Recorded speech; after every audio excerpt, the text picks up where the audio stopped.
namin hawak. Salamat, Panginoon. Sa pagkakataon nito, Panginoon, binigyan nyo kami ng isang araw na naman ng para, Panginoon, makapagbigay kami, Lord, ng papuri, pasasalamat sa lahat ng blessing, protection at provision na binigay nyo sa amin sa buong week na ito. Salamat, Panginoon. Binabalik namin ang kapurihan sa inyong pangalan. Sa pangalan ni Jesus. Amen. Okay, good morning.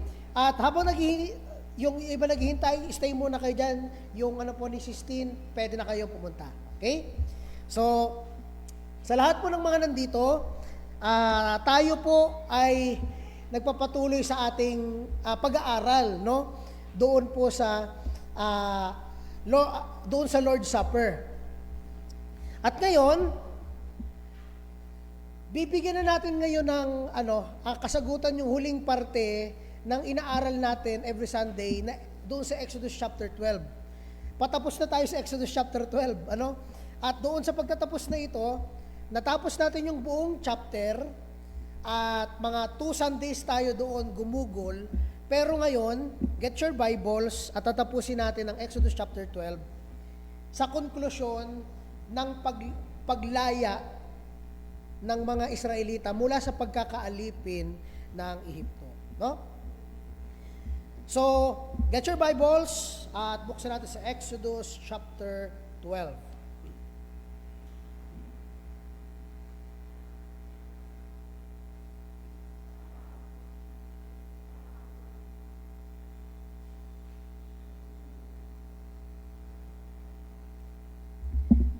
Okay?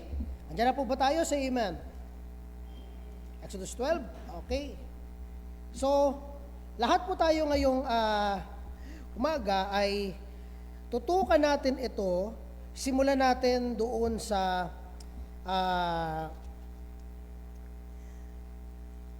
tinapusan natin nung Sunday. Bigyan ko lang kayo ng brief summary bago natin basahin yung text natin ngayong umaga. So, ano ba nangyayari dito? Si Joseph ay isang bata na ibinenta ng kanyang mga kapatid papunta sa Ehipto, no?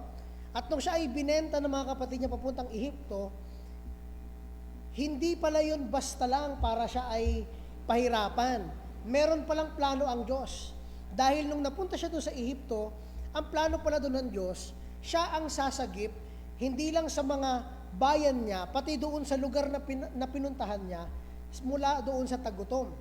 Siya yung nag-manage, siya yung nilagay ng Pharaoh na mag-manage ng pagkain ng buong Egypt, at dahil na-manage siya ng maayos, may sobra pa na naibigay niya rin doon sa kanyang mga kababayan, no?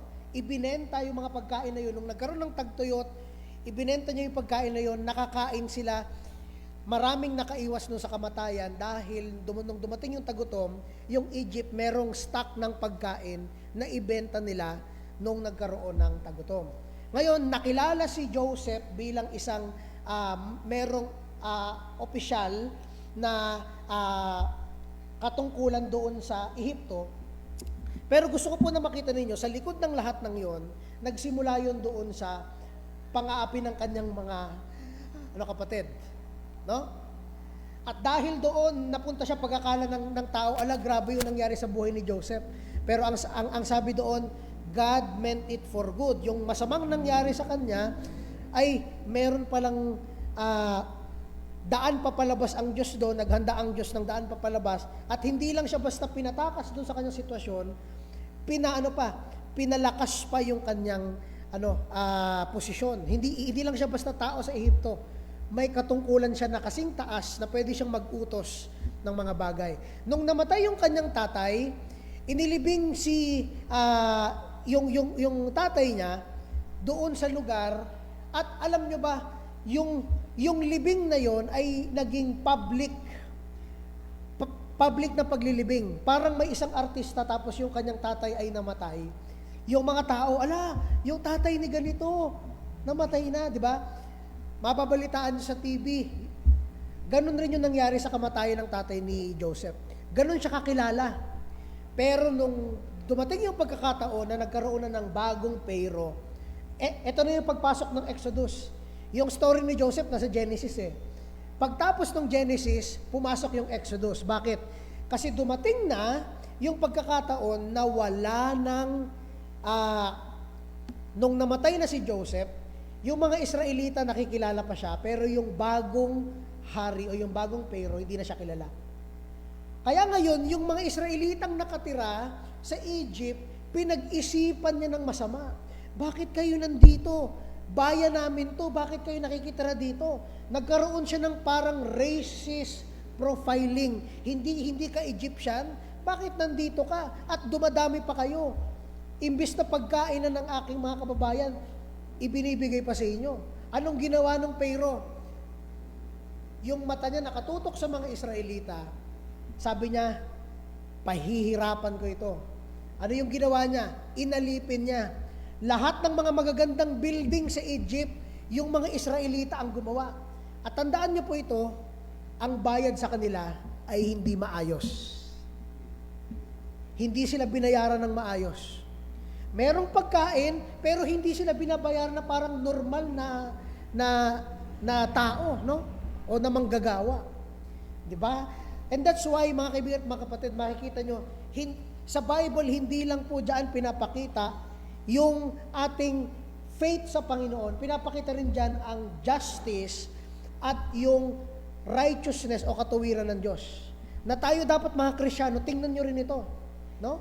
Hindi lang tayo basta doon sa kaligtasan ng Panginoon, kung hindi dahil may kaligtasan ng Panginoon, dapat malaman natin na meron siyang kabanalan, may katuwiran siya.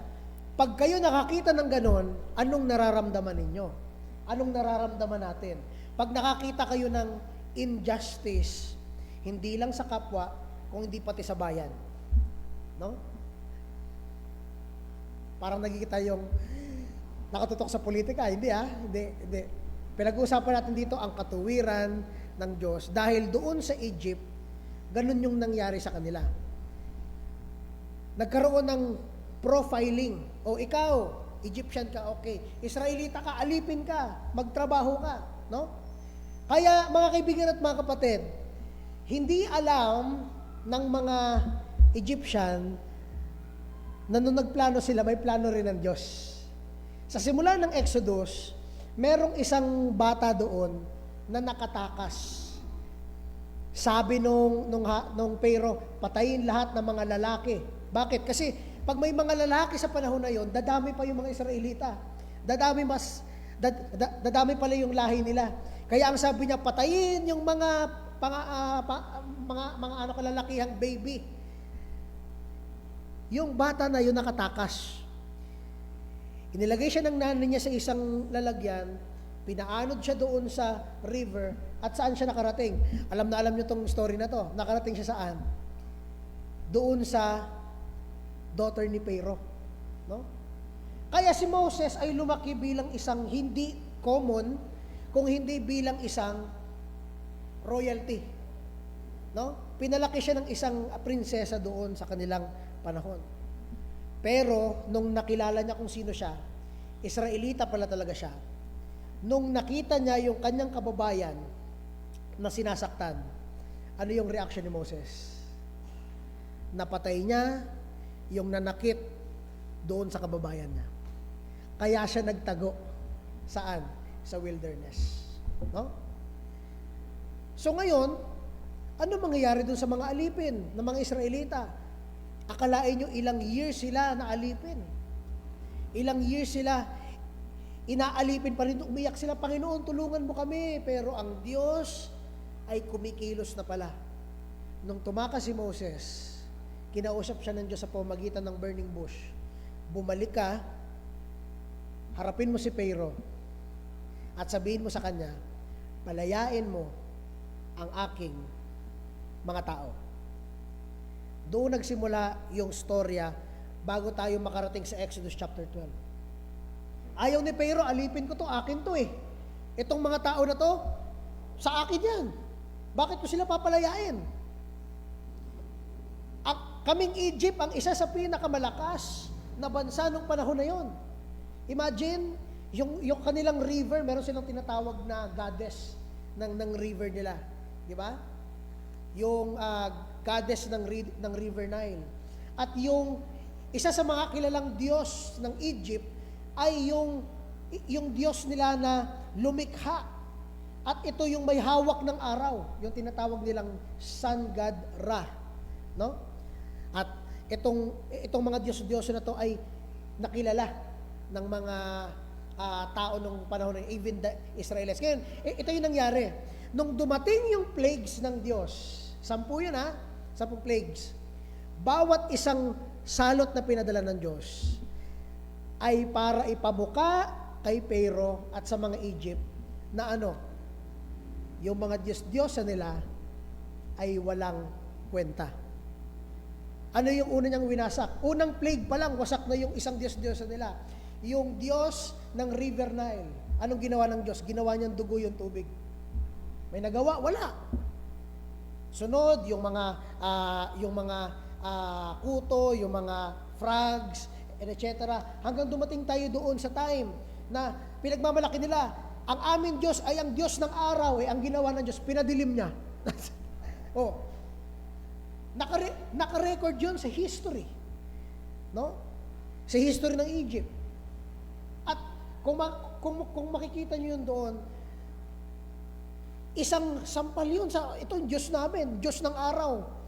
Sikat na sikat sa amin ang araw, kaya itong na ito ay kinikilala ang Egypt. Itong pinagmamalaki namin, pinadilim ng Diyos. Pero hindi pa rin. Dahil meron pang isang Diyos sa kultura ng mga Egypt na hindi pa natutumba. Ano yun? Ang Pharaoh ay kilala bilang tinatawag siya sa history na parang chosen one. Ang tawag sa kanya ay God King. Pag ikaw ay isang hari doon sa panahon ng Egypt, meron kang kumpletong authority sa buhay ng tao. Pag sinabi mong ikaw, patay ka na. Kayo yung mga Israelita, nung sabi niya, gawin niyang alipin. Patrabahuhin niya, tapos huwag niyong bayaran. Sa salita niya lang, yung mga tao na yon ay naging alipin for ilang years. Yun ang God King. Pero, alam niyo yung nangyari? Yung pinakahuling no ni Pharaoh, ang sabi ni Moses, palayain mo ang tao ng Diyos. Sabi ni Pharaoh, tao ko to, kahit na anong gawin ninyo, hindi ko to papalisin. Bakit? Kasi lahat ng nakikita nyo dito sa Egypt, sila ang gumawa. Kumbaga, nakinabang siya, pinapakinabangan niya, naaabuso niya, pero dahil pabor sa kanya, okay lang sa kanya. No? Kahit na may dumating sa kanya mga plagues, okay lang. Pero yung pinakahuling, sabi niya ng no, yun rin yung pinakamatinding salot na binigay ng Diyos. At doon pumapasok yung Lord's Supper. Chapter 11, ang sabi ng chapter 11 ay ganito. Nagdeklara ang Diyos. Itong salot na itong ipapadala ko sa inyo, ang pinakahuli, ay magkakaroon ng matinding iyak sa bansa ng Ehipto. Matinding iyak, matinding pighati. Dahil papadaanin ko ang kamatayan. Ang tawag ni Moses doon sa chapter 12 ay the destroyer. Diba? Grabe, nakakatakot, no? The destroyer. Pero in other words, ito ay may kakayanang kumitil ng buhay. Ang deklara ng Diyos, lahat ng panganay ay mamamatay. Hari, royalty, alipin, nagtatrabaho, kahit yung mga animals, lahat ng panganay doon kukunin. Pero sabi ng Diyos sa mga Israelita, para makaligtas kayo, ito ang gagawin nyo. Ano yun? Ito na yung Lord's Supper. Review ito. Anong ginawa nila? Ano yung pinagawa ng Diyos sa kanila? Ano yung kukunin nila una? Kukuha sila ng young goat or young lamb.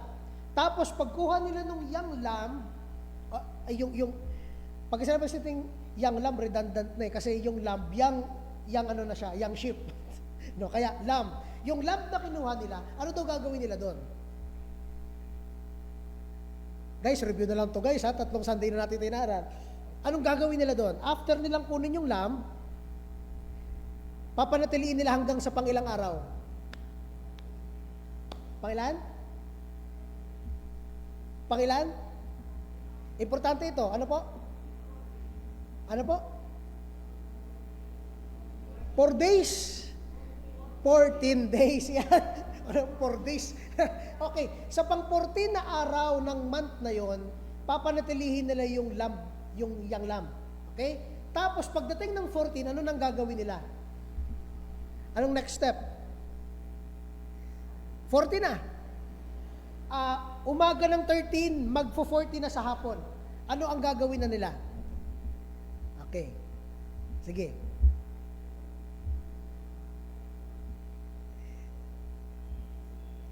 Try lang, sige.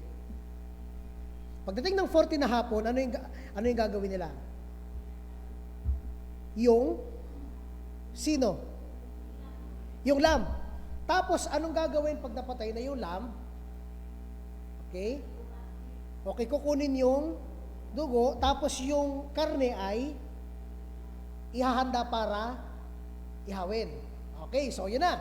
Meron ka ng bucket of blood, ito na yung karne. Okay? Ngayon, malapit na mag-14 kasi palubog na yung araw. Ano na ang gagawin nila? Hindi pa sila nag-iihaw niyan, ha? Ano yung gagawin nila kasi lulubog na yung araw? Yan. Ano po? Ano yun? Yung ano po? Anong gagawin nila sa dugo? Yan, ipahid nila. Pero tandaan nyo, ang gamit nila yung lintel. Ano yung lintel? Yun yung parang bulaklak na maraming ilulubog nila yung sa dugo, tapos ipapahid nila saan? Yan, sa hamba, tapos doon sa taas. Ang purpose nito, ito daw ang simbolo na pag dumaan yung kamatayan, pag nakita itong dugo na nakalagay sa pintuan, hindi siya papasok doon. Okay? Hindi siya papasok doon. Ngayon, napinturahan na nila, ito na yung araw, palubog na. Paglubog ng araw, ano nang sunod nilang gagawin? Meron ng pintura. Yung labas. Anong next na gagawin? Lulutuin yung lamb. Okay. Anong klaseng luto? Sinigang, adobo, anong inihaw, roast. At ang reminder sa kanila ay ganito. Dapat maubos siya bago umaga. Wala dapat matitira. Kung may matira, dapat susunugin. Wala dapat matitira. Bakit? Mahalaga na itong part na ito.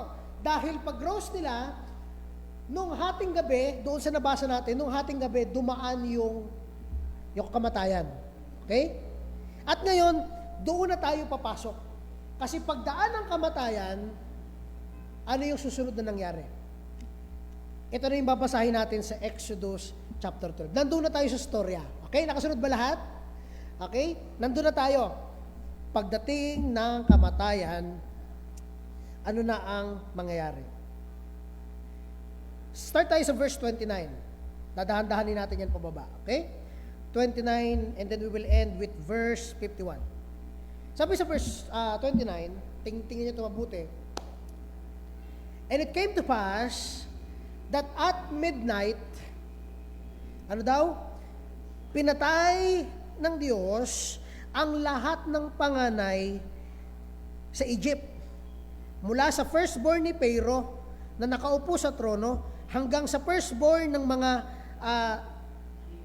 mga alipin na nasa dungeon at yung mga firstborn ng mga alaga nilang mga cattle, no, ay namatay. At nung pagising ni Pharaoh at nung mga servants niya at lahat ng mga Egyptians, doon na narinig yung isang matinding pighati at iyak. Bakit? Kasi walang nakita na isang bahay na walang patay. Ibig sabihin, lahat, kada isang bahay may umiiyak, merong hinanakit sa kanilang buhay. Nung nakita nila yung kanilang panganay, wala nang hininga. And doon sa pagkakataon na yon, Maraming tao ang nagbabasa sa kalagitnaan ng storya at nagsasabi sila, hala, bakit ginawa yun ng Diyos? Pero, yes po.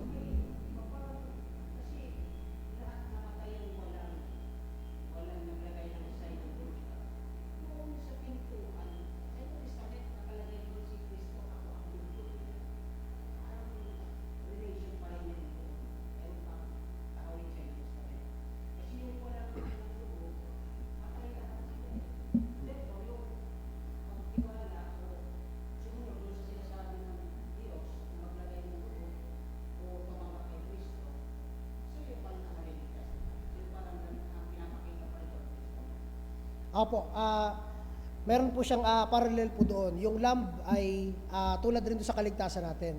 And that's why ang story ni Moses ay same doon sa story ng ating salvation. No? So, as we continue, doon po sa verse na binasa natin kanina, ang sunod na ginawa ni Pharaoh, dahil ang sabi ko sa inyo, pwedeng may nagbasa sa gitna tapos magtanong, bakit to ginawa ng Diyos? Pero kung hindi sila nagbasa simula sa Exodus chapter 1, hindi nila maintindihan kung gaano ka-cruel, kung gaano ka walang hiya ang ginawa ni Pharaoh. Parang tinanggalan ng pagkatao yung mga Israelita. Diba? Tao sila pero wala silang rights. Bakit? Kasi pinapatrabaho sila pero walang mga sweldo, walang mga wage. Pero meron silang pagkain. Siyempre, kailangan sila pakainin. Kung hindi, mamamatay sila. Di ba? Parang ang katumbas nila yung mga alagang cattle na kailangan pakainin para lang mabenepisyuhan. Ganun ang treatment ni Pharaoh sa mga Israelita. For ilang years, yung mga lolo, yung mga tatay na nagkamatayan, nakaranas ng ganong cruelty. Kaya itong bagay na to, pagka binasa nyo to, na hindi nyo naintindihan yung nangyari since chapter 1, mabigat. Pero pag nabasa nyo to na naintindihan nyo, yung pinagagagawa ni Pharaoh at ng mga Egyptian, kung paano sila ganun ka-racist sa mga Israelitang ito, makikita mo na ito ay justice ng Diyos. Hustisya ito sa ginawa nila sa mga taong walang kalaban-laban. Nakuha natin? Hindi nagbibiro ang Diyos. Ang justice ng Diyos ay buong-buo binagsak. Kaya pagkatapos ng justice ng Diyos, pagkita ng mga Egyptian, ng Pharaoh, nung kanyang mga servants, pagtingin nila, paglabas nila, bakit hindi na, ba't parang walang nagsasalita, walang humihilik? Pagbukas nila ng pintuan, nakita nila yung kanilang mga panganay, patay na. Wala nang hininga. Kaya pagkatapos noon, mababasa natin on the next verse, verse 31, para siyang defeated. Lumaban siya sa Diyos. Binigyan siya ng 10 tsansa na magbago ng kanyang isip at palayain ng kanyang mga tao. Palayain yung mga inalipin niya ng ilang years. Pero sabi ni Pharaoh, hindi. Sino ka para magsabi sa akin? Hari ako dito. At ang trato ng mga Egyptian, culturally doon sa kanilang Pharaoh ay God King. Diyos ako. Hari ako ng Egypt. Sino ka para magsabi sa akin? Pero si Pharaoh ay si Moses, taas noon nagsabi sa kanya, sabi ng Diyos, palayain mo. Pero hindi siya nakinig.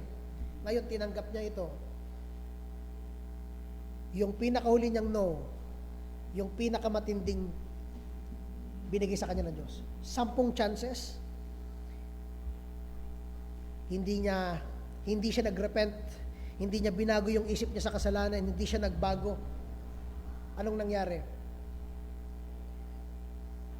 Para siyang ang sabi sa verse 31, hindi, parang defeated na talaga siya. Ano pang gagawin niya? Kaya yung taong galit na galit siya, ay pinatawag niya. Sabi sa verse 31, and he called for Moses and Aaron, sa gabing yon pa rin. Sa gabing yon, pinatawag niya si Moses at Aaron. At ang sabi niya, ganito kasimple ang sinabi ni Pharaoh. Rise up. Tumayo na kayo dito.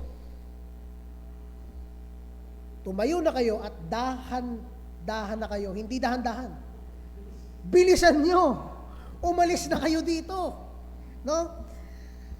Get you forth from among my people, both you and the children of Israel. Umalis na kayo dito at pagsilbihan nyo na yung Diyos nyo. Kinilala niyang Lord, yung Diyos ng Israel. Pero ang mga Egyptian ay merong Diyos. Pero bakit kinilala niyang Diyos or Lord or Adonai ang Diyos ng Israel? Ito ang makikita natin na nagsasabi na ang resulta ng mga plague ay para wasakin ang kaisipan ng mga Egyptian na yung Diyos namin ay totoo. Tatlong Diyos-Diyosa nila, walang nagawa sa Diyos. Kaya sa moment na to, ang nakita ni Pharaoh kung sino yung aktibo at makapangyarihang Diyos, wala siyang ibang nasabi kung hindi, umalis na kayo dito, pagsilbihan nyo na yung Diyos nyo na gusto nyo pagsilbihan. At ang sabi niya dito sa verse 32, kunin nyo na rin yung inyong mga flocks, yung herds, at umalis, and began, alis na kayo dito. Ito yung pinakamaganda. Sabi dyan sa verse 32, umalis na kayo dito, kunin nyo na lahat ng mga alaga nyo, at sabihin nyo sa Diyos nyo, i-bless ako. Nakita nyo yun? Nakita nyo yun? Di ba? Dati ay hindi siya naniniwala doon sa Diyos ng mga Israelita. Pero ngayon, ang hiling niya kay Moses at kay Aaron, pag alis nila, i-bless. Sabihin niyo sa Diyos niyo, i-bless ako. Ganon yung shift. Yung shift ng kanyang faith sa Diyos niyang pinatunayan ng Diyos na walang kwentang Diyos, at lumipat siya ng ganong kabilis dahil na-experience niya yung Diyos na tunay. Hindi niya alam yung mga inalipin niya ay totoong nakikinig ang Diyos sa iyak ng kanyang mga tao. Verse 33, and the Egyptians were urgent upon the people that they might send them out of the land in haste. Lahat ng mga Egyptian, hindi lang si Pharaoh, sabi ng mga Egyptian, uy, alis na kayo! Alis na kayo dito! Lahat ng mga namatayan, sabi nila kay Moses at kay Aaron sa mga Israelita, wag na kayo dito, magsilayas na kayo dito. Bilisan nyo, in haste, yun yung point dito. Pinapaalis sila ng mabilis. Ngayon, titingnan nyo ito mabuti. Hindi po ito parang negative na pakikitungo sa kanila. Ito ay resulta ng pagkakaintindi nila, yung kanilang kayabangan nung una ay biglang nawala nung na-experience nila yung walang putol at walang question na kapangyarihan ng Diyos sa panghuling plague. Mga kaibigan at mga kapatid, sa pag-aaral natin na to sa Exodus chapter 12, itong bagay na to ay mahalagang makita natin bago tayo pupunta sa mga puntos natin. Dahil pinapakita dito na yung hiling nila ay hindi lang basta sinagot. Kung hindi, pinapaalis pa sila ng mabilis. Bilisan nyo na. Ayaw naming madamay pa. Di ba? Sabi sa verse 34, and the people took their dough before it was leavened. At doon na tayo papasok sa ating pag-uusap ngayong umaga. Okay? Dahil dito, pag-uusapan na natin kung anong nangyari pagkatapos sila paalisin ni Pharaoh. And I think nasa letter H na tayo di ba? Doon pwede ba natin dahan-dahanin yung mga points natin? Letter A, dyan tayo sa number 3. God's plan actuated and Israel's exodus from Egypt. Number 3 tayo. Diba? Number 3 na doon, pakilabas. Yan. God's plan actuated, yung plano ng Diyos ay nangyari, at yung exodus ng Israel from Egypt. So, ano nga ulit ibig sabihin ng exodus? Ibig sabihin ng exodus ay pag-alis or aalis, departure. Okay? Ang sabi ko sa inyo, para hindi kayo mahirapan, pwede nyo gamitin yung exodus na sa inyong normal na buhay. Example, papasok ko na sa school, paalam ka, ma, mag-exodus na ako. Di ba? Ma, exodus na ako, ma. Ibig sabihin, aalis ka na. Gets? Okay, yan ibig sabihin ng exodus. Okay? So ngayon, letter A, para masundan niyo yung story so far, letter A, Moses commanded the elders of Israel to. Yun na yung napag-usapan natin kanina. Yung eksaktong sinabi ng Diyos kila Moses, eksakto niya rin sinabi sa mga Israelita. Hindi pwedeng magkamali siya doon. Pag nag-wish siya ng kahit na isang detalye, example, yung utos sa kanila na ipintura yung dugo ng lamb sa kanilang hamba, tapos nakalimutan na pinturahan pati yung taas. Wala, papasukin sila nung kamatayan. Kaya detalyadong ibinahagi ni Moises yung binigay sa kanya ng Diyos. At ganoon rin tayo dapat sa ating mga anak, wala pa ako anak, to be clear, at sa ating mga kapatid, sa ating mga kaibigan, dapat detalyado mong ibahagi ang salita ng Diyos sa kanila, ang kaligtasan ng Diyos, dahil pwede kang makalid, pwede kang makaligaw kung hindi mo siniseryoso ang salita ng Diyos. Pero, kung siniseryoso mo ang salita ng Diyos, pwede kang makatulong na ang isang tao makalabas mula sa kanyang kasalanan. No? Kaya, dapat detalyado. Yun yung letter A natin. Ganun yung ginawa ni Moses, letter B. Sinabi ni Moses yung rason kung bakit nila to kailangan gawin. No? Ang reason kung bakit nila kailangan gawin yung lahat na yon, para makaligtas sila saan? Sa darating na kamatayan. Imagine kung hindi sila nakinig kila Moses. Maraming mamamatay na Israelita. Di ba? Pero dahil may tiwala sila sa Diyos, at dahil meron silang tiwala doon sa inutos ng Diyos, walang namatay sa kanila. Di ba? And that's why, in-apply rin natin ito nung Sunday. Sa ating pagturo, sa ating mga kaibigan, kapatid, kapamilya, hindi lang basta gawin mo to, gawin mo yan, ito gawin mo, hindi. Anong rason kung bakit niyo yun gagawin? Bakit mo siya iniimbita sa simbahan? Bakit tayo nagpe-pray? Bakit tayo nagbabasa ng Bible? Bakit? Kung ikaw hindi mo yan masagot, hindi mo dapat tinuturo yan. Bakit? Kasi hindi mo rin alam kung bakit. Di ba?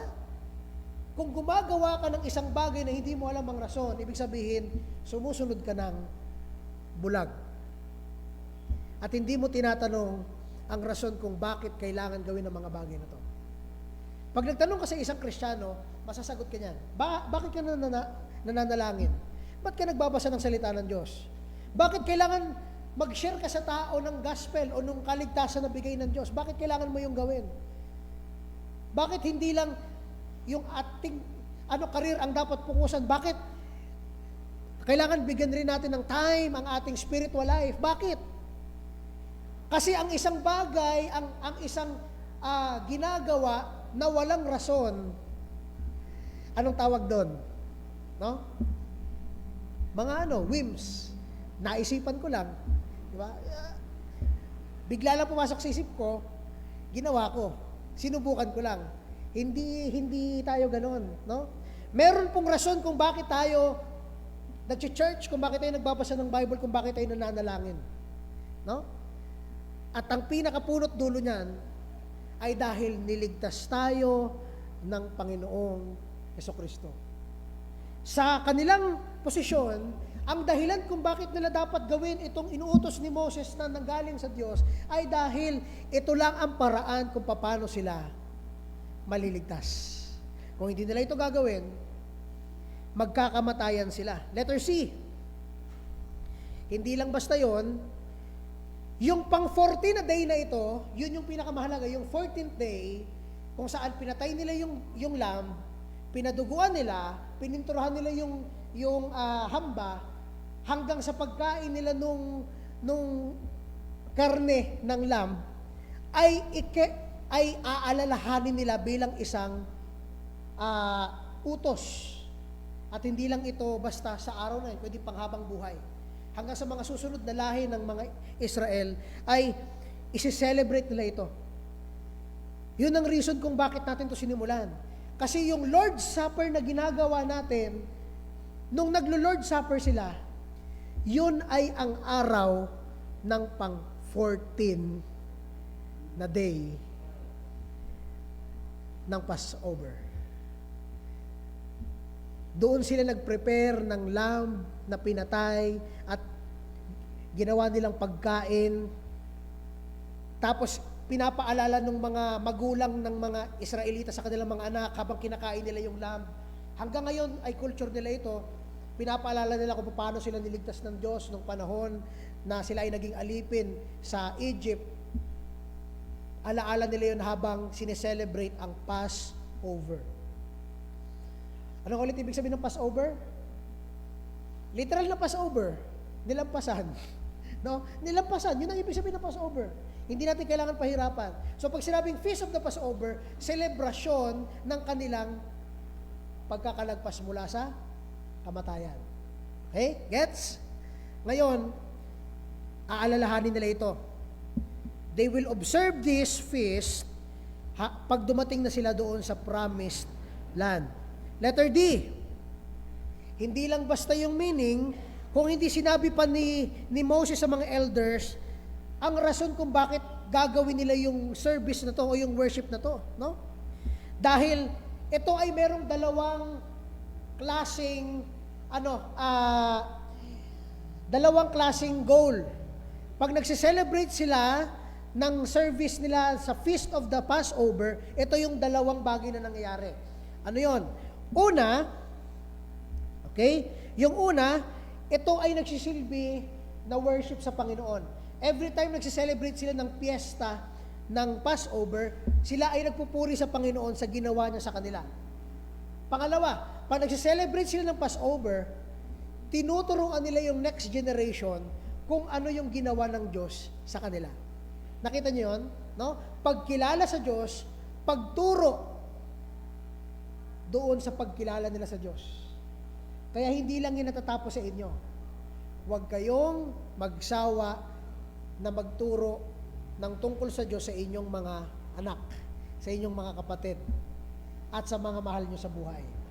Hindi lang po pang Sunday ang Bible. Pag uwi ninyo ng bahay, Monday to Saturday, nandiyan ang mga pagkakataon para pag-usapan yan, hustisya ng Diyos, moral values, ethics, principles, lahat ng mga yan ay bubuo sa isang tao. No? Dahil hindi masusukat sa pagsisimba ang isang Kristiyano. Saan siya masusukat?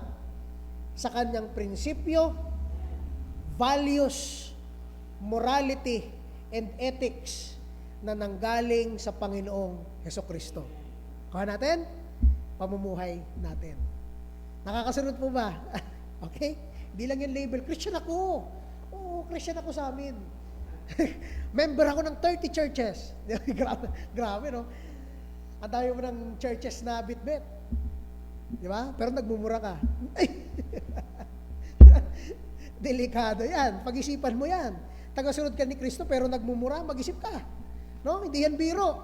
Tandaan nyo, ang kasalanan ay may kabayaran sa Diyos. Yan ang isang bagay na hindi ko tatanggalin sa pagtuturo natin ng Biblia. Isa yung major doctrine that sin has a penalty. At yun ang dahilan kung bakit tayo ilalagay sa impyerno ng Diyos dahil sa ating mga kasalanan. Kaya kung hindi ka magre-repent dyan, hindi ka magbabago dyan, kaibigan, ito ang mangyayari sa atin.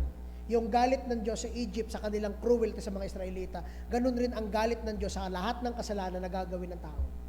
Tatanggapin mo yun ng buong-buong. That's why pinapaalala ni Moses, ginagawa natin to para purihin ng Diyos. Pangalawa, para ituro sa inyo yung ginawa ng Diyos para sa amin. Moving forward, letter E. Anong respond ng mga Israelita?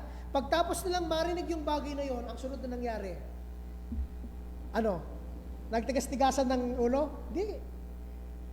Diyos yun eh. Naiintindihan nila yun, Diyos yun. Yun ang nagbigay sa amin ng buhay. Yun ang gumawa ng lahat. Sila ay yumuko sa pagrespeto ng katotohanan na binigay ng Diyos. binigyan sila ng paraan para makalaya doon sa cruelty ng slavery.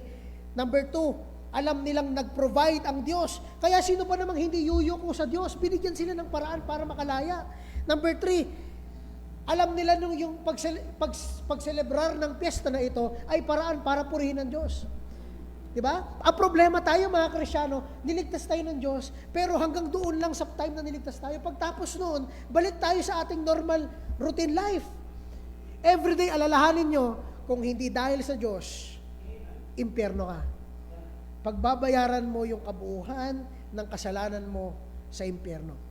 Araw-araw mong ipaalala yan sa'yo. At kung hindi nabuhay muli ang Diyos, wala kang kasiguraduhan ng langit. Wala kang kasiguraduhan na napatawad ka na ni Kristo. Pero dahil siya ay namatay para bayaran ang kasalanan mo at nabuhay, sabi ng 1 Corinthians, ano ibig sabihin nun? Kung sino man ang magtitiwala sa ginawa niya sa krus ng Kalbaryo, ay papatawarin niya, tutulungan niyang magbago, papalayain niya sa pagkakaalipin ng kasalanan, at ang pinakamahalaga sa lahat, ililigtas niya sa impyerno. Yan ang bigay ng Panginoong Hesukristo para sa atin. Hindi natin yon binibigyan ng pansin minsan. Bakit? Kasi masaya na tayo, Kristiyano na ako eh. Ipaalala mo yun araw-araw. No? Ipaalala mo yun sa iyo araw-araw. Letter F. Ito na, dumating na yung last plague. Pagdating ng midnight, dumating na, nagkamatayan ng lahat. Sumakit ang puso ni Pharaoh at ng mga Egyptian nung nakita nila yung pangyayari doon sa kanilang mga panganay. Letter G. Nagkaroon si Pharaoh ng change of heart. Yung matigas na no niya, ngayon ay malambot na yes. Umalis na kayo, bilisan nyo. Huwag na kayo dito sa bayan namin. Magsialis na kayo mga Israelita. Pero sabihin niyo sa Diyos nyo, i-bless ako. You see that? Kaya tama yun eh. Pag ikaw ay inampang, yun yung word eh, inampang ng Diyos, tutumba ka. Kung ano man ang pinagyayabang ko ngayon, tutumba ko. No? Wala akong kayabangan na pwedeng ipagyabang sa Diyos. Pag ako inampang ng Diyos, lahat ng kasalanan ko ay magiging exposed. At tutumba ko sa kanyang katotohanan, sa kanyang katuwiran at kabanalan. Wala akong ibang magagawa kung hindi sumurrender. Ganyan ang kapangyarihan ng Diyos. And that's why, pagdating ng pagkakataon na ito, hinarap ng Diyos ang kasalanan ni Pharaoh, wasak ang kanyang pride. Wasak yung kanyang ego. Wala siyang naipagmalaki. Lumbay na lumbay siya. Para siyang gulay na walang lakas. No? Tumbang gulay. Ganon yung itsura ni Pharaoh. Ganon kasakit yung pagkawala ng kanyang anak. Ngayon pupunta na tayo sa letter H. At nandoon ang ating tututukan ngayong umaga. Letter H. The exodus of Israel, their departure from Egypt. Okay? Very important sa point na to, na makita natin from verse 33, open your Bibles on verse 33, diyan tayo magbabasa. At by the way, nabasa na natin kanina, kaya pwede nyo i-check sa inyong mga Bibles habang binibigay ko yung mga points. Ito yung nangyari ng pasunod-sunod. Gusto ko masundan ninyo chronologically what happened after dumating yung plague. Pagtapos ng plague ay namatay yung mga panganay doon sa Egypt. Pagkatapos nun, pinaalis sila ni Pharaoh. What happened next? Ito na yung mga huling verses at ibibigay ko yung unang punto natin. Andiyan na ba doon? Letter H? Okay. Number 1. Sa verse 33, makikita natin that the Egyptian who was grieving and worried, they urge yung mga slaves nila, yung mga alipin nila, hinikayat nila na umalis ng mabilis. Umalis na kayo ng mabilis. Huwag na kayong manatili dito, umalis na kayo. Ngayon pa. Ngayon na. Huwag na kayong maghintay. Huwag nyo kaming idamay. Okay? Ganon sila ka-urgent Napaalisin sila kasi na-witness nila yung kapangyarihan ng Diyos. Ayaw na nilang masundan yun, baka sila pa yung sumunod. Ganon sila katakot. Naintindihan nila na ang Diyos ay hindi nagbibiro. Akalain mo, 10 beses na sila binigyan ng tsansa, ayaw nila. Na kaya nung pang-10 talaga, para silang gulay talaga sila. No? Number 2, the Egyptians think, if these people stayed, we will all be dead. Yan yung sabi sa verse 33, no? Ganun yung naging reaction nila doon sa plague. Okay? Ang sabi sa verse 33, we be all dead men. Magnanatili pa kayo dito. Magsialis na kayo. Number 3, sa verse 34, ito po, tatandaan nyo kasi dito tayo tututok mamaya. Sa verse 34, naalala nyo yung utos ng Diyos sa mga Israelita? Ano daw ang kakainin nila doon sa kanilang paglalakbay? Ano yung kakainin nila sa paglalakbay nila? Sige. Ano yung baon nila? Ribisco crackers. Hindi. Ano? Ano yung baon nila? Yun yung kakainin nila everyday. Anyone remembered? Ano? Hindi pa yun bread. Hindi pa bread yun. Ano? Unleavened na ano? Hindi pa nga bread. Hindi pa yung tinapay. Kasi kung tinapay yun, mapapanish yun. Ano? Ano yung itsura ng tinapay bago maging tinapay? Yan. Dough. Yan, okay. Dalhin yung unleavened na dough. Or ang tawag ng mga baker dito ay sourdough. Wala itong pampaalsa, no? Dalhin na nila ito. Yun yung sabi sa verse 34. Mahalaga po ito, i-take note itong number 3 kasi mamaya ipapakita ko sa inyo kung bakit. Kung bakit realistically and scientifically this is reasonable at ito talaga ang pinaka-dahilan kung bakit sila nakasurvive doon sa pagtakas nila sa Egypt. Itong utos na ito ng Diyos. Mamaya ipapakita ko sa inyo kung bakit. Okay? Number 34, maliban na bitbit nila yung mga dough nila, dough yan ha, yung dough nila ha, ibig sabihin, handa na yun para i-oven, kaso wala pang oven nun. Ilalagay nila sa parang initan para maging tinapay. Okay? Number 4, maliban sa kanilang mga dough, ay bit-bit rin nila yung kanilang mga bowls na pinang-aanuhan nila ng pangmasa nila, no? At ito ay nakalagay saan? Sa kanilang mga clothes, on their shoulder. Ibig sabihin, may dough silang bit-bit, tapos bit-bit nila yung paglalagyan ng mga tinapay nila. Ganun ang itsura nila papalabas sa Egypt, no? Baka ang nasa isip yung mga naka-backpack, wala pang backpack nun. Talagang buhat pa nila yung nila, tapos ang damit nun, hindi yun labatindi siguro ang isang damit nun, isang week na yon, no? So yun ang itsura nila papalabas ng Egypt. Buhat nila yung dough nila na naka-safety, tapos yung kanilang pangmasa. So ito pong gusto ko makita ninyo kung paano sila naka-survive. At tama yung utos ng Diyos sa kanila, no? Imagine kung naglagay sila ng leaven o yung pampaalsa. Ang tawag doon ay rising agent. Pag naglagay sila noon, sa mga nakakita na ng mga nagbe-bake, anong mangyayari sa dough? Dough pa lang hindi pa tinapay dough pa lang. Anong mangyayari? No? Doon pakilabas ng note dyan, gusto ko po makita nyo ito. The dough, yung note lang muna doon, yung note yan. The dough has no leaven on it, as the goal is to have something edible which can last for the travel. Tandaan nyo, mainit wilderness. Bit-bit nila. Meron silang dough na dala. Imagine kung meron yung pampalsa, aasim yun. Di ba? Tingnan natin, ano ba ang difference ng leavened at unleavened na bread? Okay? Bago tayo mag-start, meron ako sa inyong ipapakita. Pwede mo ba dyan doon ipakita itong 6-hour time lapse ng yeast? Ito yung pampaalsa, yeast and flour. Pag ang flour nilagay mo ng yeast, ito ang magiging itsura. Wag mo na yan. Doon muna tayo sa video. Meron ako dyang na sinend sa'yo Nandyan ba doon? Yung 6-hour time lapse? Okay?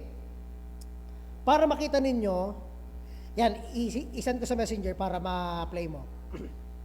Okay? Ito yung 6-hour na time lapse. Okay, ayan. So, sige. Anong difference ng may leaven tapos sa walang leaven?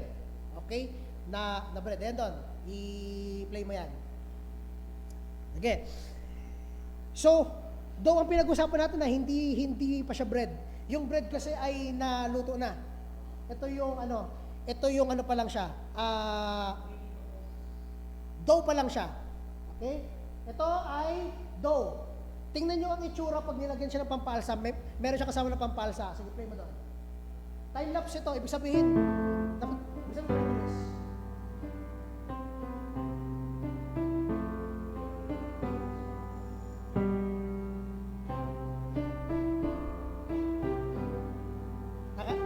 nakikita niyo yung texture?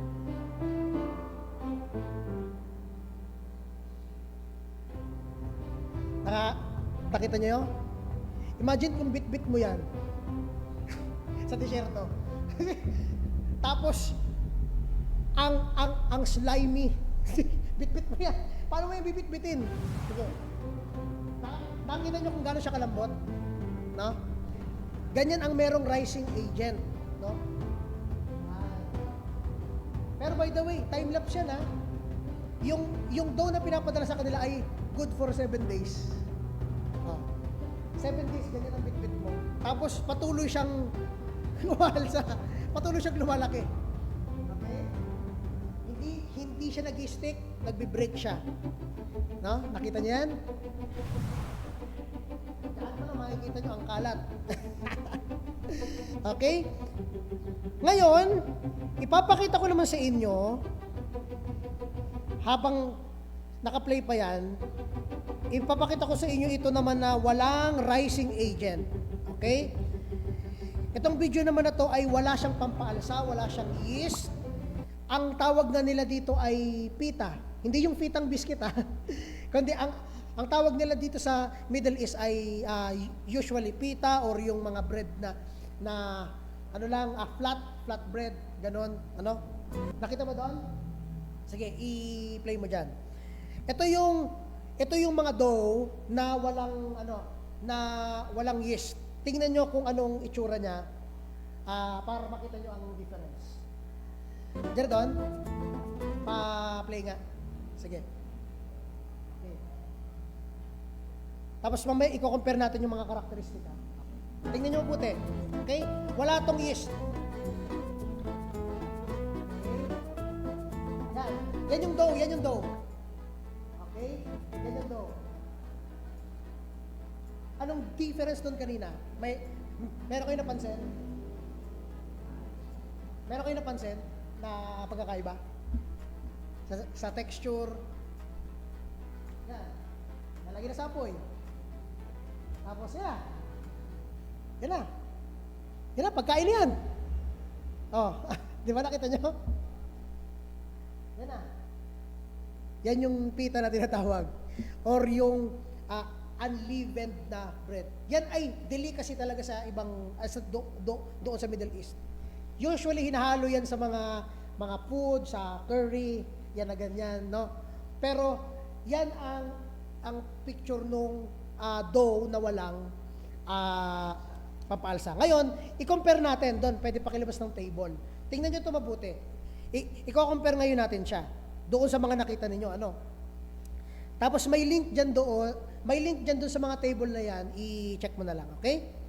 So ngayon, i-compare natin yung leavened bread with yeast and leavened bread. Hindi doon, meron pa diyang unang table. Okay, yan, okay.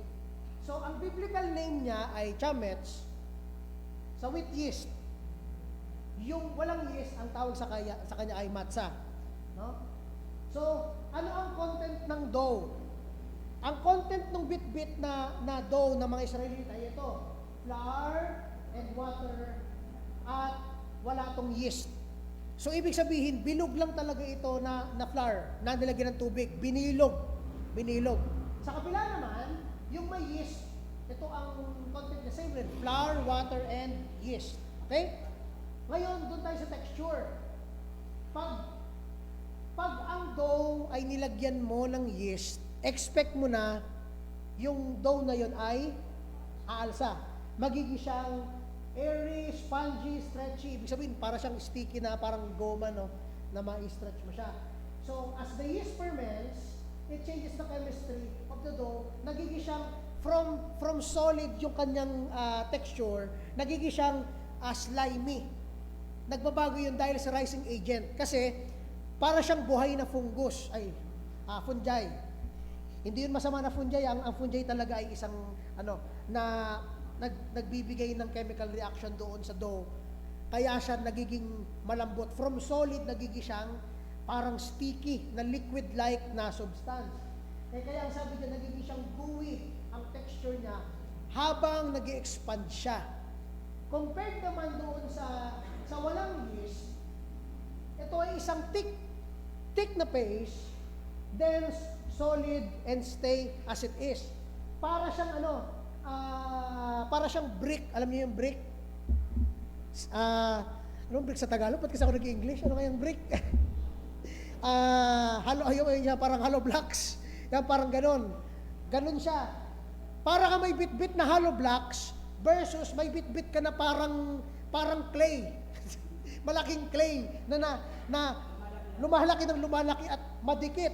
Siguro yung damit mo punong-puno na ng dough, ng flour na madikit.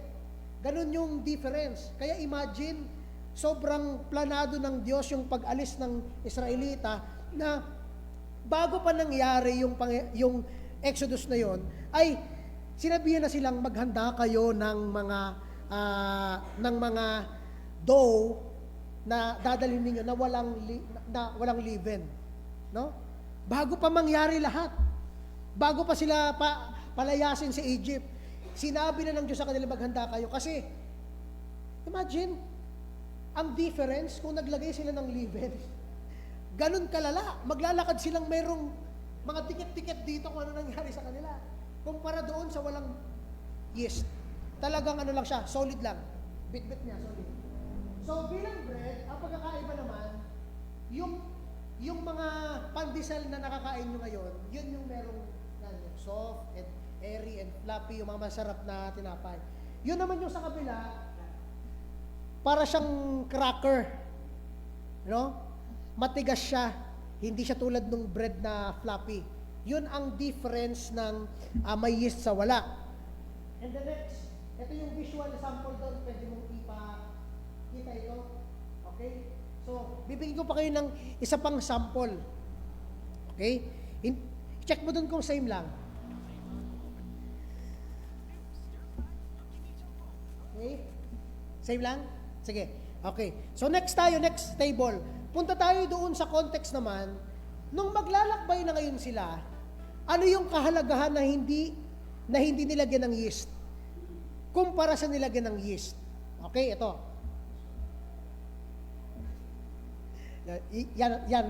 Yung table natin, pagpasensya nyo, talaga mahaba. Kasi kailangan eksaktong mga details ang nandyan. Simulan natin doon sa temperature problem. Actually, ang magiging problem ng mga Israelita talaga sa pagkain nila ay yung temperature. Yung hindi nila kontrolado Sobrang init, maglalakad sila sa initan, bit-bit nila yung bread, no? At yung environment doon ay hindi nila kontrolado, no? Pag meron yeast, pag may yeast, ito yung mangyayari. Magbabago yung dough. Mag-e-expand siya ng mas mabilis. No? Mag-e-expand siya ng mas mabilis at mag-overflow siya at yung sabi ko nga sa inyo, yung sticky nature niya magiging problema talaga. Okay? Ngayon, compared doon naman sa walang yeast, hindi magbabago yung shape nun. Kung box yun dala mo, box yun hanggang sa huli. Kung bilog yun, bilog pa rin yun. Ganun ang walang yeast, no? Para siyang isang small solid clay. Ngayon, ang next naman na problem na dahilan kung bakit walang yeast ang inutos sa kanila ng Diyos is this, yung movement problem. Bakit? Kasi yung mga dough po na merong yeast, fragile sila. Anong ibig sabihin nun? Pagka gumagalaw ka, nakita niyo kung gano'ng kalambot? Gumaganon-ganon yun. Pag naglakad ka, gumaganon-ganon yun. No? Hindi mo lang mapupunta sa mukha mo, sa katawan mo. Kakalat yan. No? At pwede siyang mag-collapse. Tulad kanina, nakita nyo habang nag-expand siya, nagbe-break yung dough. Naghihiwa-hiwalay. Oh.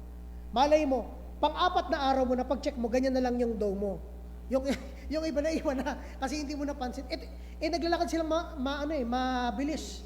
Dahil nga tumataka sila eh, no? Compared doon sa walang yeast, shockproof siya. Anong ibig sabihin na shockproof? Kahit na yung may bit-bit sa kanya, ibalabag kung saan-saan, solid pa rin 'yon. Bilog pa rin yung dough na bit-bit nila, no? Unaffected by movement. And lastly, yung shelf life during travel problem. Okay? Itong shelf life ay isa sa pinaka-importante po sa mga tinapay. Bakit? Kasi kung ang isang panadero, doon meron ako sinend na video, kung ang isang panadero hindi niya alam kung kailan mapapanis ang kanyang ginagawang tinapay, nakakatakot yung mga naka-display na tinapay sa kanyang tindahan. Bakit? Kasi hindi mo alam kung ano, no? Para kang tumaya sa loto. Hindi mo alam kung mananalo ka matatalo. Pagkain mo, flavor ba niya talaga tong maasim? Sabi ng panadero, ay hindi po sir, dapat matamis yan. Di ba? Hindi mo alam. Yun ang point ng ating So ngayon, bago ko ituloy yung doon sa shelf life problem, meron ako sa inyo papakitang video. Isang sample ng dough na may yeast. Kung gaano siya kadelikado kung gaano siya kagalaw. Sige doon, try mo.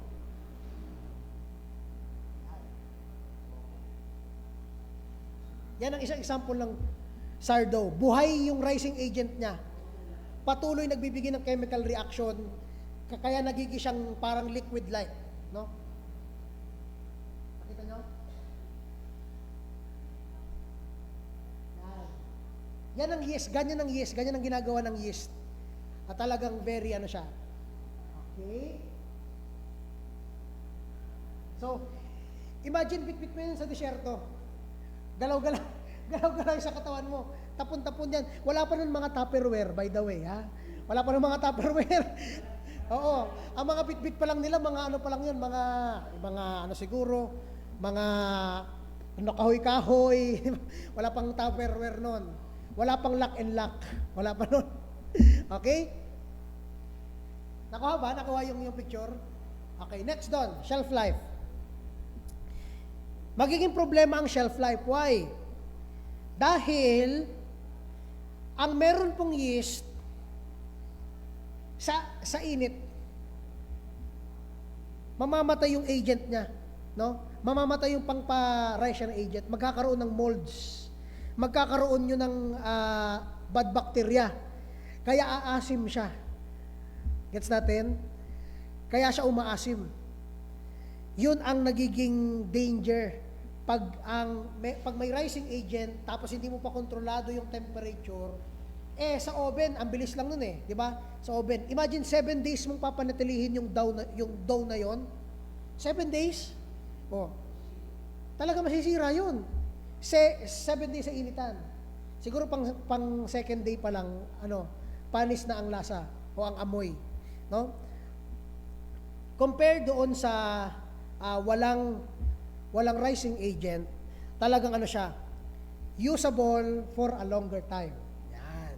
So, by the way, hindi lang po ito, pwede nyo itong gawin, pwede nyo ito itry sa mga tahanan ninyo. Wala kayong baon, bili kayong flour, lagyan nyo tubig, lagyan nyo kunting asin. Tapos, bilugin nyo na for 7 days ko tong baon sa school. Hati-hatiin mo, piprituhin mo everyday. Meron ka ng unleavened bread na baon. Gets? Bread rin yan. Delicacy yan sa Middle East, kung di nyo lang alam. No? So, Yun po yung kagalingan ng Diyos. Nung bago pa mangyari ang lahat, hindi ma-imagine ng mga Israelita, gagawa kami ng tinapay na walang pampaalsa. Anong klaseng tinapay yun? Di ba? Anong klaseng tinapay yun? Hindi nila lubos maisip kung anong klaseng tinapay yun. Pero yun pala, yung tinapay na yun ay para makasurvive sila. Kaya hanggang ngayon, ganun ang kanilang delicacy. Pagka pumunta ka sa Middle East, isa yun sa mga, especially sa mga Muslim countries, meron silang mga ganun na hindi matigas, merong matigas sa parang crackers, ang texture, meron silang ganun. At diyan nag-start yung bagay na yon. Ibinigay sa kanila ng Diyos yung picture ng klase ng tinapay na makakapag-survive sila for 7 days. Number 5, yung mga Israelites, pagkatapos nilang bitbitin yung mga bagay na yon, okay? Number 5, ito yung isang point na dati binabasa lang natin, pero yun pala ay kasama sa mga plano ng Diyos since sa panahon pa ni Abraham. Check nyo to, verse 35. Sabi sa verse 35, "And the children of Israel did according to the word of Moses, and they borrowed of the Egyptians jewels of silver and the jewels of gold and raiment." No? Diyan sa verse 35, ang word diyan na borrowed ay inexplain sa verse 36. "And the Lord gave the people favor," binigyan sila ng pabor sa mata ng mga Egyptians. Bakit? Kasi ibinigay sa kanila such things as they required. Yung hiningi nila sa mga Egyptians ay ibinigay sa kanila. And they spoiled the Egyptians. Ano ibig sabihin ng spoiled? Ang word po dito ng spoil is plunder. Yung plunder na kinuha yung goods forcibly pagkatapos niyong manalo ng isang gera. Yun po yung usage ng word na spoil dito. Ibig sabihin, pag ang isang army nanalo siya sa isang gera, i-spoil niya yung mga gamit doon, mga pera, mga animals, kukunin nila yon. Ganon rin yung nangyari dito. Pero ang context nito, kung pwede mo dyan doon maipakita yung meaning ng plunder, yan, is the act of taking goods forcibly, usually after winning a war. Tingnan natin yung context, ipakita mo doon. Hindi po ng Israelites kinuha ng persahan or forcibly itong mga bagay na ito. Kung hindi, they asked them. Kaya nga ang sabi dito sa verse, the Lord gave favor to the Israelites in the eyes of the Egyptians. Binigyan sila ng pabor ng Diyos. So hindi nila puwersahang kinuha yon, ibinigay sa kanila ng mga Egyptians willingly. Next doon, when they asked them, the Egyptians gave them willingly. Hindi nyo ba alam na ito ay kasama sa prophecy? Buksan natin si Genesis chapter 15, verse 12 to 14. Sa panahon pa lang ni Abraham, sabi ng Diyos sa kanya, ang iyong mga magiging anak or generations ay lalabas sa isang lugar ng may dalang kayamanan. Genesis chapter 15, if you are there, say amen. Okay? Genesis 15, verse 12. Andiyan na po ba kayo verse 12? Okay, babasahin ko sa verse 12. Ang sabi sa verse 12, "And when the sun was going down, a deep sleep fell upon Abraham, and lo, a horror of great darkness fell upon him." Ano yung nakita niya? "And he said unto Abraham, Know of a surety that thy seed," yung magiging mong generation, "shall be a stranger in a land." Magiging silang nakikitira sa lugar na hindi sa kanila. Okay? Stranger in a land that is not theirs. Ano sabi dyan? "And shall serve them."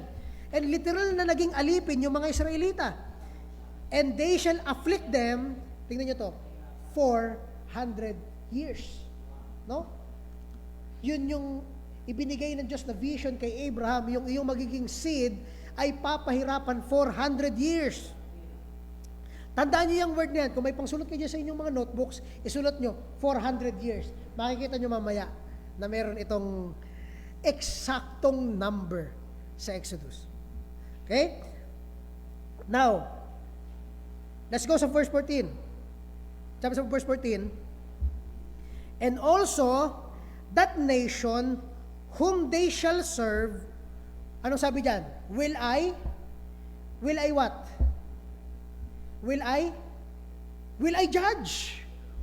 Huhusgahan ko sila sa kanilang gagawin sa mga Israelita. Ang tanong, nangyari ba ito sa Egypt? Yes. Hinusgahan sila ng Diyos dahil sa kanilang ginawa sa mga Israelita. Sabi sa verse 14, will I judge, and afterward, pagkatapos, shall they come out with great substance. Lalabas sila na mayroong maraming bit-bit na mga ari-arian. Balik tayo ngayon doon sa verse na binabasa natin, diyan sa verse 35. Ibig sabihin, nanalo ang Diyos doon sa katigasan ng puso ng mga Egyptians. At nagkaroon ng pabor yung mga Israelita. Hindi nila pinirsahan. Kung hindi, yung years ng pagtatrabaho nila sa mga Egyptian ay nabayaran na rin sa wakas. Binayaran na rin sila nung hiningi ng mga Israelita yung kanilang mga kayamanan. Di ba? Nakita nyo? Ito ay isang hindi violent na action. Ito ay isang peaceful, pero hindi siya sa context ng plunder na may balak na masama doon sa mga tao. Kung hindi, ito ay kabayaran sa kanilang dapat matanggap pagkatapos ng many years of cruel slavery. Number 6, pagkatapos nun, verse 36 na tayo, gusto na silang paalisin talaga ng mga Egyptian. Binigay na namin yung gusto nyo. Ayan na yung mga ari-arian. Umalis na kayo, now na. No? Now na. As quick as possible. Ayaw namin madamay kami sa inyong mga, agendas. No? That's why, doon sa part na yon, talagang willing na sila ibigay yung mga treasures nila. Kasi ang goal na nasa isipan ng mga Egyptian is this. Ano pang gusto nyo? Para umalis kayo dito. Oh, ito na yung mga ari-arian namin. Ano pa? Alis na kayo, alis na. Yun ang nasa mindset ng mga Egyptian. Kasi nakita nila kung gaano nakakatakot ang hustisya at judgment ng Diyos. No? Number 7.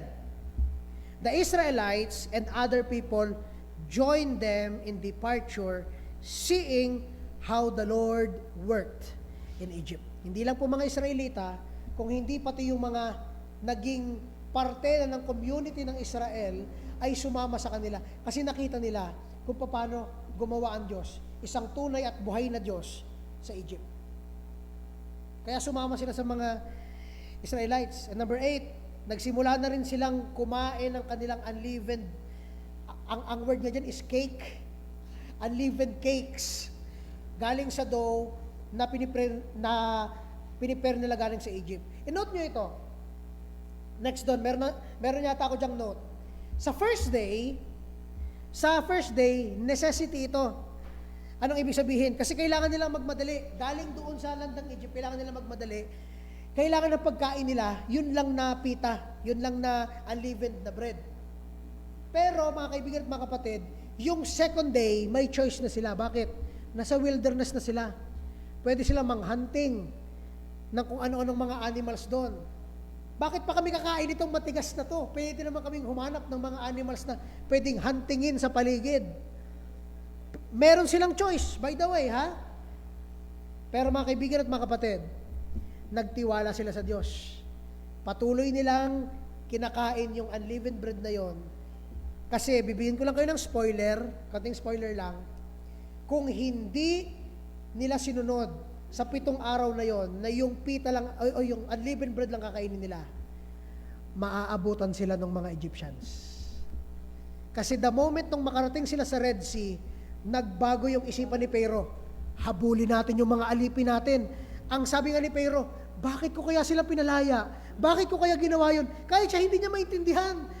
Anong pumasok sa akin? Bakit pinaalis ko yung isa sa mga pinakamatitinding workforce na ang ganda ng aming lugar dahil sa mga alipin namin na bumuon, na nag-construct, na nag-labor.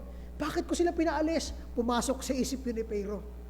Kaya yun ang dapat natin doon na makita, kung hindi nila sinunod yung utos ng Diyos, sa 7 araw, light lang, yun lang na unleavened bread. Nagluto sila ng may yeast o naghunting sila, maaabutan sila ng mga Egyptian. Yes po, Pastor.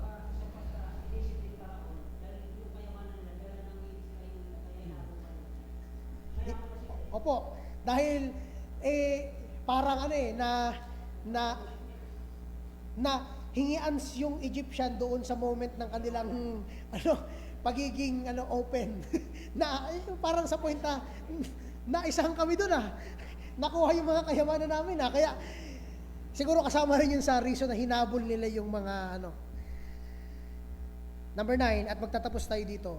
Ito yung history Number 9, and we will end with this.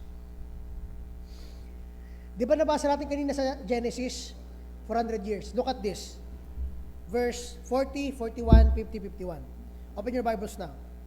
Exodus chapter 12, verse 40, 41. Diyan na kayo sa amen. Amen. Verse 40. Now, the sojourning of the children of Israel who dwelt in Egypt was what?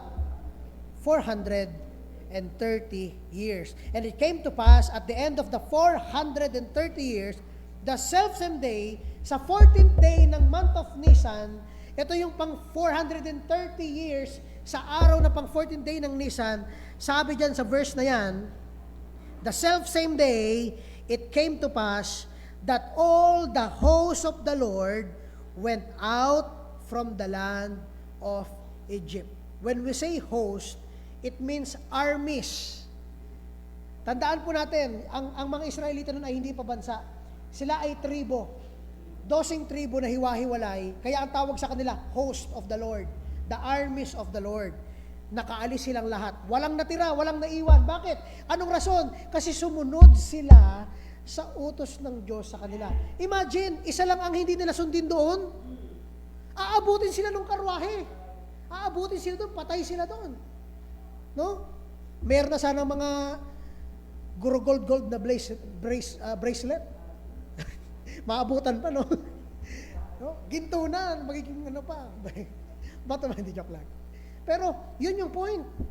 Di ba? Binigyan sila ng pabor ng Diyos. Ngayon, kung hindi pa sila doon sumunod, kasalanan ng mga Israelita yon.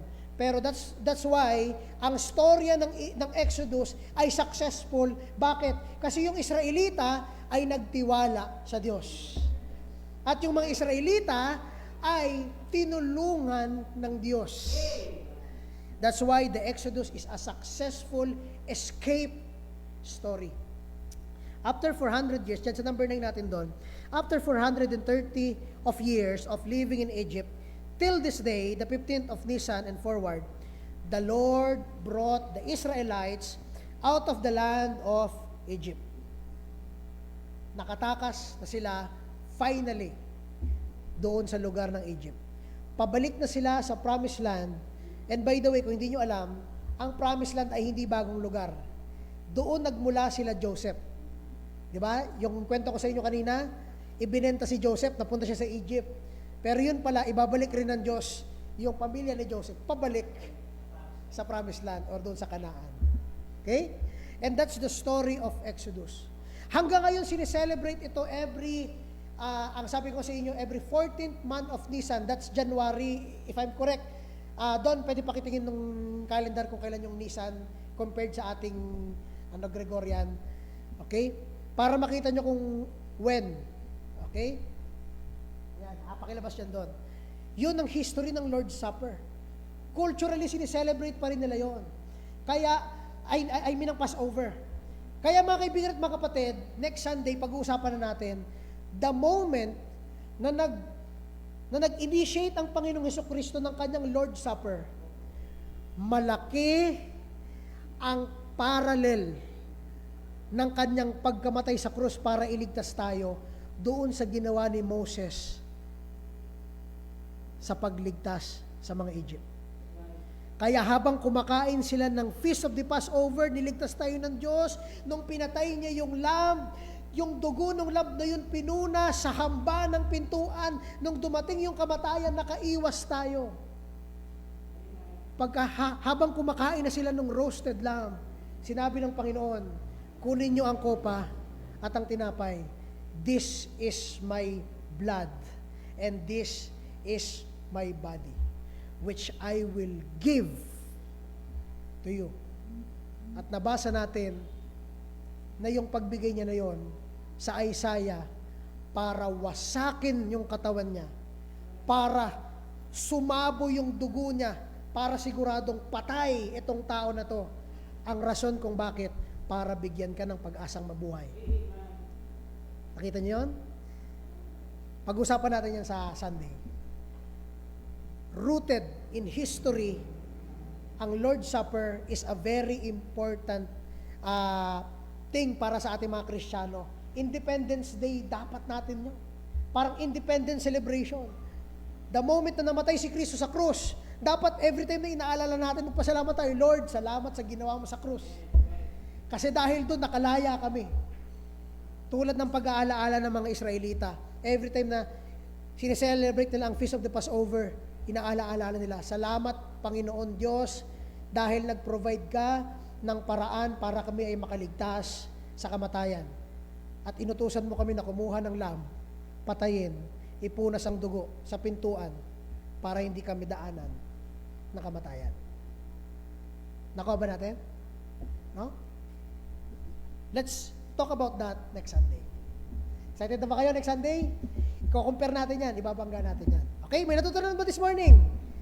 Amen. Let's all stand up as we close para magkaroon tayo ng mga 2 or 3 minute break. Let's go to the Lord in prayer as we all stand. Let's pray. Lord, we thank you sa napakagandang story of Exodus na minsan, Panginoon, dinadaan-daan na lang namin, but when we read it from the first chapter until the 12th, makikita namin, Panginoon, na hindi ka po nagbibiro nung nagsabi ka na all blessings ay nanggaling sa inyo through Christ, na ikaw po isang sovereign na Diyos na may plano ka sa lahat ng bagay, na hindi nyo, Panginoon, pinabayaan ang mga umiiyak sa inyo, at andun, Panginoon, ang inyong provision, andun ang inyong protection sa kanila, at nandun, Panginoon, ang malinaw na pagbigay nyo, Panginoon, ng pabor nung sila po ay naging alipin. Lord, salamat, Panginoon, sa katotohanan ng ito. I-bless nyo po na as we study this further, pagdating sa Lord's Supper, makita namin na kung papaano, Panginoon, nag-provide kayo noon ng lamb, hanggang ngayon sa panahon namin, Panginoon, ay nag-provide pa rin kayo ng paraan para makaligtas kami. Yun po sa pamagitan ng inyong anak, ng Panginoong Jesucristo. Salamat po, lahat na ito binabalik namin sa inyong pangalan, Diyos Ama at Diyos Anak at Diyos Espiritu Santo, kayo pong mapurihan, wala nang iba. Sa pangalan ni Jesus, aming tagapagligtasan. The people of God say, Amen. Let's have a 3-minute break. Kita-kita tayo mamayang 10:10.